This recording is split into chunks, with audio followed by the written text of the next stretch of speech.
प्रश्नावली है 9.5 बीजीय व्यंजक एवं सर्वसम्मिकाएं। नमस्ते बच्चों, आज की इस क्लास में प्रश्नावली के सवाल नंबर 1 से शुरू करेंगे। हम इसमें सीखेंगे सर्वसम्मिकाओं की सहायता से बीजीय व्यंजक को गुणा करना। तो आपको सर्वसम्मिकाएं अच्छी तरह से समझ में आनी चाहिए, आपको उनका प्रयोग अच्छी तरह से आना चाहिए, क्योंकि सर्वसम्मिकाएं आपके आने वाली क्लासों में भी आपके बहुत ही काम आने वाली हैं। तो देखो, सर्वसम्मिकाएं मैंने इसका बेसिक पढ़ाया था, तब आपको बताया था कि सर्वसम्मिकाएं बनती कैसे हैं और सर्वसम्मिकाएं कौन कौन सी होती हैं। फिर भी मैं आपको बता देता हूं, आपके इसमें 3 सर्वसम्मिकाएं इंपॉर्टेंट है, तीनों को आप अच्छी तरह से याद कर लीजिएगा। देखो, पहली सर्वसम्मिका है a प्लस बी का होल स्क्वायर। जब इसे हम खोलते हैं तो ये खुलेगी a square plus 2ab plus B square. ठीक है। दूसरी सर्वसम्मिका है a माइनस बी का होल स्क्वायर, ये खुलेगी a square minus 2ab plus B square. इन दोनों में ज्यादा अंतर नहीं है। देखो, यहाँ प्लस है तो यहाँ प्लस आ जाएगा, यहाँ माइनस है तो यहाँ माइनस आ जाएगा, बाकी दोनों आपके सेम है। ठीक है ना। तो एक याद कर लो, दूसरी आपको ऐसे याद हो जाएगी। ठीक है। और जो तीसरी सर्वसम्मिका है वो है a square minus b square. अगर ऐसा है तो इसे एक बार तो लिखा जाता है प्लस में और एक बार लिखा जाता है माइनस में, मतलब a प्लस बी और a माइनस बी। तो इन तीनों सर्वसम्मिकाओं को आप अच्छी तरह से याद कर लीजिएगा। ठीक है। अब याद कैसे होगी? आपको याद करने से याद नहीं होगी, आप जितने अधिक सवाल करोगे और सवालों में इनका प्रयोग करोगे तो ये सर्वसम्मिकाएं आपको ऑटोमेटिक याद हो जाएगी। तो आप अधिक से अधिक सवाल करें और प्रत्येक सवाल में सर्वसम्मिका का प्रयोग करेंगे। कैसे? देखो, पहला सवाल है x प्लस 3 और x प्लस 3 दोनों गुणा में। देखो, निम्नलिखित गुणनफलों में से प्रत्येक को प्राप्त करने के लिए उचित सर्वसम्मिका का उपयोग कीजिए। मतलब इन दोनों को गुणा करना है, वो भी किसकी सहायता से? सर्वसम्मिका की सहायता से। तो देखो, x प्लस 3, यहाँ भी x प्लस 3, दोनों जगह आपके संख्याएं भी सेम है और चिन्ह भी सेम है। अगर संख्याएं भी सेम हो और चिन्ह भी सेम हो, उनको गुणा करना हो तो उनका क्या हो जाता है? स्क्वायर हो जाता है। मतलब अगर इन दोनों को गुणा करेंगे तो हो जाएगा x प्लस 3 का होल स्क्वायर। ठीक है ना। जैसे हमने a को गुणा किया था a से, तो क्या आया था? a स्क्वायर आया था ना। तो ये देखो, ये दोनों नंबर भी सेम है और चिन्ह भी सेम है, तो ये क्या हो जाएगा? आपके होल स्क्वायर हो जाएगा। अब यहाँ देखते हैं कौन सी सर्वसम्मिका लगेगी। देखो, x प्लस 3 का होल स्क्वायर, तो ये लगेगी a प्लस b का होल स्क्वायर। ठीक है ना। तो यहाँ सूत्र लगाओ। सर्वसम्मिका क्या है बेटा? a प्लस b का होल स्क्वायर बराबर क्या होगी? a square plus 2ab plus b square. ठीक है। अब इसको समझना है कैसे? देखो, ध्यान देना, यहाँ पर a का मान तो है x और b का मान है 3। मतलब a की जगह तो आप x लिखोगे और b की जगह आप कितना लिखोगे? 3 लिखोगे। तो खोलो इसको, करवल a का स्क्वायर मतलब x का स्क्वायर प्लस 2 इंटू a का मतलब x इंटू b का मतलब 3 प्लस b का स्क्वायर मतलब 3 का स्क्वायर। हो गया। अब हल करेंगे इसको, x स्क्वायर का तो x स्क्वायर प्लस, अब देखो ये तीनों गुणा होंगे तो 3 दूनी 6, 6 को 1 से गुणा किया तो 6x और प्लस, बताओ 3 का स्क्वायर करो, मतलब 3 को 3 से गुणा करेंगे तो 3 तिये 9 हो जाएंगे और ये आ जाएगा आपका आंसर। आप इन दोनों को गुणा करोगे ना, जैसे हमने 9.4 में किए थे, द्विपद को द्विपद से गुणा, तो भी आपका उत्तर ये आएगा। और सर्वसम्मिकाओं की सहायता से करोगे तो भी ये आएगा, लेकिन सर्वसम्मिकाओं की सहायता से थोड़ा आसान हो जाता है और जल्दी हो जाता है। ठीक है ना। जैसे दूसरा देखो, अब दूसरा, इनको अच्छी तरह से उतार लेना आप लोग। ठीक है ना। और अभी याद हो जाएगी आपको, जैसे इस क्लास को पूरी देख के सभी सवाल कर लोगे ना तुम, तो कंप्लीट सारी सर्वसम्मिकाएं आपको याद हो जाएगी। अब देखो बेटा, दूसरे सवाल में यहाँ भी आपके देखो संख्याएं तो सेम है और चिन्ह भी सेम है और दोनों को गुणा करना है, तो क्या हो जाएगा? इनका भी हो जाएगा होल स्क्वायर, 2y प्लस 5 का होल स्क्वायर। हो गया ना। देखो, संख्याएं भी सेम हो, चिन्ह भी सेम हो और गुणा में हो, तो उनका क्या करना है? स्क्वायर करना है। अब बताओ कौन सी सर्वसम्मिका लगेगी? सेम a प्लस बी का होल स्क्वायर। हर सवाल में लिखनी है आपको सर्वसम्मिका a प्लस बी का होल स्क्वायर। बताओ कैसे खुलेगी? a का square plus 2ab plus b का स्क्वायर। ठीक है ना, हो गया। अब देखो यहाँ a की जगह तो 2y और b की जगह कितना है? 5। मतलब a की जगह तो 2y लिखना है और b की जगह 5 लिखना है। तो लिखो भाई a का स्क्वायर मतलब 2y का स्क्वायर प्लस 2 इंटू a का मतलब 2y इंटू b का मतलब 5 प्लस b का स्क्वायर मतलब 5 का स्क्वायर। हो गया ना। अब हल करेंगे इनको। तो देखो स्क्वायर करेंगे भाई। बता बेटा 2 का स्क्वायर कितना होता है? 2 को 2 से गुणा करने पर 2 दूनी 4 और y का क्या होगा? y square. देखो ये स्क्वायर 2 के ऊपर भी है और y के ऊपर भी है, तो 2 का तो 4 हो गया और y का y स्क्वायर हो गया। अब प्लस देखो यहाँ गुणा करेंगे 2 दूनी 4, 4 पंजे 20 और ये हो जाएगा y। हो गया।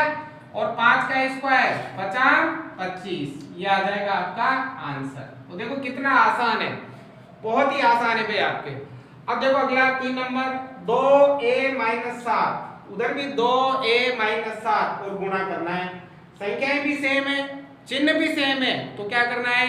Whole square. ये विशेष ध्यान रखिए आप। तो ये हो जाएगा 2a-7 का होल स्क्वायर। हो गया। अब यहाँ भी लगाएंगे हम सर्वसम्मिका। ठीक है ना, तो बताओ कौन सी लगेगी? यहाँ लगेगी a-b का होल स्क्वायर। ठीक है ना, तो बताओ सर्वसम्मिका क्या है? a-b का होल स्क्वायर बराबर a square minus 2ab plus b square. बस ये चेंजेज है इसमें। ठीक है। अब देखो a का मान है 2a और b का मान कितना है? 7। तो जहां पर a है वहां तो 2a लिखेंगे, जहां b है वहां 7 लिखेंगे। तो लिखो भाई a का स्क्वायर मतलब 2a का स्क्वायर। देखो 2 नंबर होने ऐसे, अंग्रेजी वाला और गणित वाला, तो आपको होल स्क्वायर करना है इनका, मतलब कोष्टक लगा के स्क्वायर लगाना है। अगर सिंगल ही नंबर होता तो केवल एक के ऊपर ही स्क्वायर लगा सकते थे हम। ठीक है ना। अब यहाँ माइनस 2 इंटू बताओ a का मान कितना है? 2a इंटू b का मान 7 और प्लस b का स्क्वायर मतलब 7 का स्क्वायर। अब देखो ये 7 माइनस का है ना, तो यहाँ आपको 7 माइनस का नहीं लिखना है क्योंकि वो सूत्र में इधर आ गया है। ठीक है ना। अब हल करो भाई। बता बेटा 2 का स्क्वायर 4, a का स्क्वायर a स्क्वायर हो गया माइनस। अब देखो यहाँ पर 2 दूनी 4 और 4 7 28 a। ठीक है। और 7 का स्क्वायर 7 7 49, ये आ जाएगा इसका आंसर। ठीक है। आप इस क्लास को अंत तक पूरी देखना, आज गारंटी है आपको सर्वसम्मिका भी याद हो जाएगी और आपको इनका प्रयोग करना भी आसानी से समझ में आ जाएगा। लाइक शेयर सब्सक्राइब जरूर से जरूर करें। पहले उतारो इन्हें। अब देखो सवाल नंबर 4। देखो इसमें भी संख्याएं सेम है और चिन्ह भी सेम है, तो क्या हो जाएगा? होल स्क्वायर है ना, सेम उसी तरह है। देखो यहाँ हो जाएगा 3a माइनस 1/2 का होल स्क्वायर। अब लगाओ सर्वसम्मिका, तो a माइनस b का होल स्क्वायर ये लगेगी ना, यहाँ लगेगी a माइनस b का होल स्क्वायर। बताओ कैसे खुलेगी? a square minus 2ab plus b square. ठीक है ना। अब देखो यहाँ a का मान है 3 है और b का मान है 1/2, तो a की जगह तो 3 है और b की जगह 1/2 लिखेंगे। सवाल कैसा भी हो, अगर आपका तरीका सही है तो आप कोई से भी सवाल को आसानी से कर सकते हो। तो लिखो भाई a का मान है आपके 3a और इसका हो जाएगा whole square minus 2 into a की जगह 3a और b का मान 1/2। ठीक है ना, प्लस b का स्क्वायर मतलब 1/2 का स्क्वायर। हो गया भाई। अब हल करो। देखो 3 का स्क्वायर 3 3 9, 3 को 3 से गुणा करना है और a का स्क्वायर a स्क्वायर माइनस। अब जब इनको गुणा करना है ना, तो ये 2 से 2 कट गया। अगर गुणा में ऊपर नीचे की संख्या कटती हो तो उनको काट देते हैं, तो 2 से 2 कट गया। ठीक है ना। अब देखो यहाँ 3a को 1 से गुणा करेंगे तो 3a प्लस अब देखो 1 का स्क्वायर 1, 2 का स्क्वायर 4 ये आएगा इसका आंसर। ये स्क्वायर दोनों के ऊपर होता है यहाँ पे, ठीक है ना। अब देखो 5 नंबर, अब थोड़ा ध्यान लगाना है इसमें संख्याएं तो सेम है लेकिन चिन्ह अलग अलग है। यहाँ माइनस है और यहाँ प्लस है, संख्याएं तो दोनों में सेम है ना, लेकिन चिन्ह अलग अलग है। अब ऐसी कंडीशन में क्या करना है आपको, ऐसी कंडीशन में करना है ए स्क्वायर माइनस बी स्क्वायर। लिखा है कि तीसरी सर्वसम्मिका, बताओ क्या है। अगर संख्या एक बार तो माइनस में और एक बार प्लस में हो और दोनों गुणा में हो तो उसका बनेगा ए स्क्वायर माइनस बी स्क्वायर। देखो एक बार तो ये माइनस में एक बार प्लस में, तो इनको कैसे लिखोगे, ए स्क्वायर माइनस बी स्क्वायर। देखो ए का मतलब 1.1 m, बी का मतलब 0.4, यहाँ भी ए का मतलब 1.1 m और बी का मतलब 0.4, मतलब ए की जगह तो ये लगाओ और बी की जगह ये लगाओ, तो लगाओ भाई। तो देखो यहाँ क्या आ जाएगा, ए का मान तो है 1.1 m और इसका क्या हो जाएगा स्क्वायर, माइनस बी की जगह यहाँ से ले लो, वहीं से ले लो, कहीं से ले लो, 0.4 का स्क्वायर, ठीक है।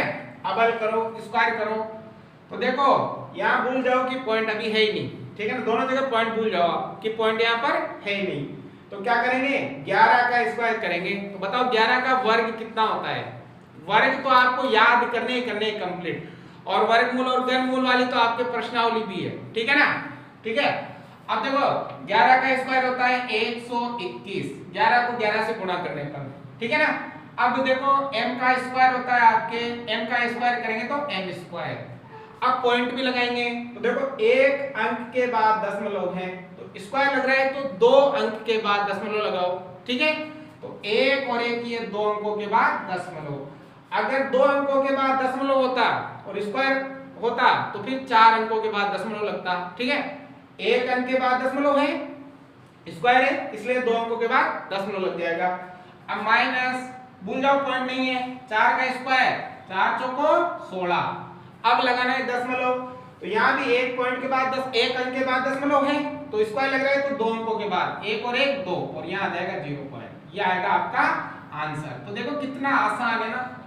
अब देखो ये 6 नंबर, यहाँ देखो संख्याएं तो सेम है लेकिन चिन्ह आपके अलग अलग है, लेकिन ये वाला चिन्ह आपके आगे आया हुआ है जबकि इसमें देखो बीच में है चिन्ह। तो आप चाहो तो ऐसे भी कर सकते हो या थोड़ी सुविधा के लिए आप इस चिन्ह को बीच में ले लो, चेंज कर लो इसको। कैसे, आप इसको ऐसे कर लो, बी स्क्वायर को तो ले लो आगे और ए स्क्वायर को ले लो पीछे। अब यहाँ चेंज किया है तो यहाँ भी आपको चेंज करना पड़ेगा, बी स्क्वायर तो आगे और ए स्क्वायर पीछे, अब कोई फर्क नहीं पड़ेगा। ऐसा चेंज करने से कोई चिन्ह फर्क नहीं पड़ता अगर चिन्ह हम उनके साथ लेकर जाते हैं। देखो ये हमने यहाँ ले दिया और ये हमने ये प्लस का है यहाँ पर और ये माइनस का है, कोई फर्क नहीं पड़ेगा, है ना। -3 + 2 तो उत्तर आएगा -1, या फिर 2 तो प्लस का 3 माइनस का तभी उत्तर आएगा -1। तो अगर संख्या को चिन्ह के साथ आगे पीछे करते हैं तो उस पर कोई फर्क नहीं पड़ेगा, ये ध्यान रखना है, ठीक है ना। अब आगे देखो, अब ये सेम ऐसा हो गया, सेम ऐसा हो गया ना, एक बार तो माइनस में और एक बार प्लस में, तो कैसे लिखोगे, a square minus b square. अगर संख्या एक बार तो हो प्लस में और एक बार हो माइनस में तो उनको लिखा जाता है a square minus b square, ठीक है ना। अब देखो आप इनको आगे पीछे लिख सकते हो, माइनस वाला पहले प्लस वाला बाद में, कोई फर्क नहीं पड़ेगा। देखो a का मतलब तो है बी स्क्वायर और b का मतलब है a स्क्वायर, तो लिखो भाई a की जगह तो आएगा आपके बी स्क्वायर का होल स्क्वायर माइनस b की जगह आएगा a स्क्वायर का होल स्क्वायर, ठीक है। अब देखो स्क्वायर करो, तो देखो जब इनको गुणा करेंगे ना, समझ गया नहीं, अरे भाई ये एक की जगह बी स्क्वायर लिखना था, बी स्क्वायर लिख दिया, तो स्क्वायर सूत्र का है ना आपके, तो b का तो b और 2 दूनी 4 माइनस a का तो a 2 दूनी 4। जब घात के ऊपर घात हो तो घातों को क्या कर दिया जाता है, गुणा कर दिया जाता है, तो ये आपका क्या हो जाएगा, आंसर हो जाएगा। आप चाहो तो इसे ऐसे भी लिख सकते हो, माइनस का a की घात 4 और प्लस b की घात 4, ये भी राइट है और ये भी राइट है, ठीक है। उतारो, देखो एक और है आपके 7वां, देखो अभी इसके 3 और क्वेश्चन है, पहले समझ लो इनको। 7वां देखो, यहाँ तो एक बार माइनस में एक बार प्लस में, संख्याएं सेम है चिन्ह अलग अलग है, तो बताओ क्या बनेगा, a माइनस बी और a प्लस बी कैसे खुलेगा, a square minus b square, same है ना। ए का मतलब 6x, बी का मतलब 7, ए का मतलब 6x, बी का मतलब 7। तो ए की जगह तो आएगा आपके 6x का स्क्वायर माइनस आएगा, और बी की जगह कितना आएगा 7 का स्क्वायर। तो बताओ 6 का स्क्वायर 6 गुना का 36, x का x स्क्वायर माइनस 7 49, ये आएगा आपका आंसर। अब देखो अगर हम इन दोनों को गुणा करते हैं नॉर्मल तरीके से तो काफी टाइम लगता, सर्वसमीका से ये जल्दी हो गया और आसान हो गया। ठीक है, उतारो भाई। सवाल नंबर 8 देखो इसका, माइनस ए प्लस सी, और इधर भी माइनस ए प्लस सी। अब देखो इसमें भी माइनस का चिन्ह आगे आया हुआ है, जबकि सर्वसमीका में माइनस का चिन्ह बीच में है, तो आप इसको भी थोड़ा सा चेंज कर लो। कैसे करोगे, देखो सी तो ले लो आगे और माइनस का ए पीछे, हो गया ना। यहाँ भी सी तो आगे माइनस का ए पीछे, कोई फर्क नहीं पड़ने वाला। अगर चिन्ह के साथ में उसका स्थान बदलते हैं कोई फर्क नहीं पड़ेगा। अब बताओ आपके कौन सी सर्वसमीका, देखो संख्याएं भी समान है, चिन्ह भी समान है, तो क्या होगा होल स्क्वायर, ये हो जाएगा c माइनस ए का होल स्क्वायर। तो बताओ कौन सी सर्वसमीका, a माइनस बी का होल स्क्वायर। कैसे खुलेगी, a square minus 2ab plus b square. ठीक है ना, बार बार लिखो ताकि याद हो जाए आपको अच्छी तरह से। ठीक है, ये सर्वसमीका है आपको। अब देखो a की जगह तो c और b की जगह a। ठीक है, तो लगाओ यहाँ a का स्क्वायर मतलब c का स्क्वायर माइनस 2 इंटू a की जगह c, b की जगह a और b की जगह a का स्क्वायर। हल करो, ये हो गया c स्क्वायर माइनस गुणा करेंगे तो ये हो गया 2ca और ये हो गया a स्क्वायर, ये आएगा आपका आंसर। ठीक है, आप चाहो तो इसको ऐसे भी लिख सकते हो, a स्क्वायर पहले लिख दो माइनस का 2, यहाँ लिख दो ac और यहाँ प्लस का c स्क्वायर, ये भी राइट है और ये भी राइट है आपके। ठीक है, तो ये थोड़ा अच्छा लगता है ना, जमाने में अच्छा लगता है, ये एबीसीडी में पहले आता है तो पहले ले लिया हमने, बाकी सही है आपके। आगे समझ में। अब देखो 9 नंबर, देखो बेटा यहाँ संख्याएं भी समान है, चिन्ह भी समान है, x बटा 2 3 प्लस 3y बटा 4, यहाँ भी x बटा 2 प्लस 3y बटा 4। सवाल कैसा भी हो, अगर आपका तरीका सही है तो आप आसानी से बना सकते हो। ठीक है ना, तो देखो संख्याएं भी समान हो, चिन्ह भी समान हो, तो क्या करना है होल स्क्वायर। तो क्या हो जाएगा x बटा 2 प्लस 3y बटे 4 का होल स्क्वायर। हो गया, बताओ कौन सी सर्वसमीका लगेगी, a प्लस बी का whole square, a plus B का होल स्क्वायर कैसे खुलेगी, a square plus 2ab plus b square. हर बार आपको सर्वसमीका लिखनी है ताकि आपको परमानेंट याद हो जाए, और याद होगे तो आप जिंदगी भर नहीं बोलोगे, काम भी आपके जिंदगी भर ही आएगी। जब तक पढ़ोगे तब तक ये सर्वसमीका काम आएगी मैथ में। अब देखो यहाँ पे सबसे पहले a की जगह आएगा x बटा 2 और b की जगह आएगा 3y बटा 4। ठीक है ना, अब देखो सबसे पहले a का स्क्वायर मतलब x बटे 2 का स्क्वायर प्लस 2 इंटू, अब a की जगह x बटा 2 इंटू b की जगह 3y बटा 4 आ गया, प्लस b का स्क्वायर मतलब 3y बटे 4 का स्क्वायर। हो गया ना, अब करो भाई हल। देखो अब x का स्क्वायर करेंगे तो x स्क्वायर, ठीक है, 2 का स्क्वायर करेंगे तो 4, ये दोनों के ऊपर है स्क्वायर। आगे देखो प्लस, अब यहाँ देखो 2 से 2 कट गया ना, गुणा में तो काट सकते हैं। अब देखो ये गुणा कर लो ऊपर, तो ये हो गया 3xy बटे 4 गुणा करने पर, प्लस अब देखो यहाँ 3 का स्क्वायर 3 3 9 और y का करेंगे तो y स्क्वायर, 4 का स्क्वायर करो 4 चौको 16, ये आ जाएगा इसका आंसर। आ गया समझ में। तो इस प्रकार से आपको बहुत ही आसान तरीके से इनको हल करना है। अब देखो 10वां, इस पहले का लास्ट है, संख्याएं भी सेम चिन्ह भी सेम, तो क्या करना है होल स्क्वायर। तो ये हो जाएगा 7a माइनस 9b का होल स्क्वायर। ठीक है ना, हो गया। अब देखो संख्याएं भी सेम थी, चिन्ह भी सेम था, होल स्क्वायर हो गया। बताओ सर्वसमीका कौन सी लगेगी, यहाँ लगेगी a माइनस b का whole square, a square minus 2ab plus b square. ये हो गई आपकी सर्वसम्मिका। उम्मीद करता हूं आपको अब तो कंप्लीट याद हो गई होगी तीनों सर्वसम्मिकाएं, ठीक है ना। आप देखो भाई हल करेंगे। a का तो मान है 7 है, b का मान है 9b, है ना। तो a का स्क्वायर मतलब 7a का स्क्वायर माइनस का 2 इंटू a का मतलब 7 है इंटू b का मतलब 9b प्लस b का स्क्वायर मतलब हो गया आपके 9b का स्क्वायर, ठीक है। अब स्क्वायर करो भाई। 7 का स्क्वायर बताओ, 7 7 को 7 से गुणा करेंगे, 7 7 हो गया 49। a का करेंगे तो a स्क्वायर, a का करेंगे तो a स्क्वायर, ठीक है। अब माइनस गुणा करेंगे तो देखो 9 7 63, 63 दूनी 63 दूनी 63 दूनी 9 7 63, 63 दूनी हो गया आपके 126 और ये हो गया ab, ठीक है। प्लस 9 का स्क्वायर नाम नाम का 81 और b का हो गया आपके b स्क्वायर, ठीक है। तो ये आपके आंसर इसका हो जाएगा, ठीक है। उम्मीद करता हूं आपको अच्छी तरह से समझ में आ गया होगा। अगर समझ में आया हो तो लाइक और सब्सक्राइब जरूर से जरूर करें। इसके शेष सवाल हम अगली क्लास